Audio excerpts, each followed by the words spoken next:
நெல்லை மாநகராட்சியின் புதிய மேயராக ராமகிருஷ்ணன் என்ற கிட்டு பதவியேற்றிருக்கிறார். கூடுதல் விவரங்களை வழங்குவதற்காக செய்தியாளர் சரவணன் இணைப்பில் காத்திருக்கிறார். சரவணன், மேலும் தகவல்கள். வணக்கம் சரவணன். திருநெல்வேலி மாநகராட்சியின் 7வது மேயராக ராமகிருஷ்ணன் என்ற கிட்டு தற்போது பதவியேற்றுக் கொண்டார்.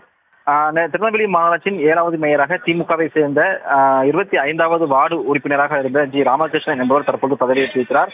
அவருக்கு நெல்லை மாநகராட்சி ஆணையாளரும் IAS அதிகாரியுமான சுகபுத்ரா பதவி பிரமாணம் செய்து வைத்தார்.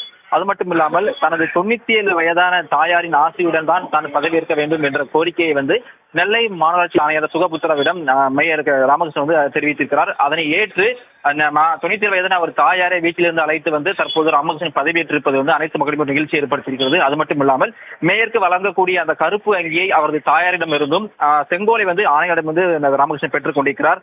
தற்போது பதவியேற்றுக் கொண்டிருக்கூடிய ராமகிருஷ்ணனுக்கு திமுகவை சேர்ந்த அனைத்து கவுன்சிலர்கள் வாழ்த்துக்களை தெரிவித்து வருகிறார்கள். அது மட்டுமல்லாமல் கடந்த சில 3 மாதங்களாகவே மாமன்ற கூட்டமானது மிகவும் பின்தங்கி இருந்தது. எந்த ஒரு மாமன்ற கூட்டமும் நெல்லை மாநகராட்சியில் முறையாக நடைபெறவில்லை. தற்பொழுது இன்று பதவியேற்றிருக்கக்கூடிய ராமகிருஷ்ணன் தலைமையில் வருகின்ற மாமன்ற கூட்டம் அடுத்த வாரம் நடைபெற தீர்மானிக்கப்பட்டிருக்கிறது.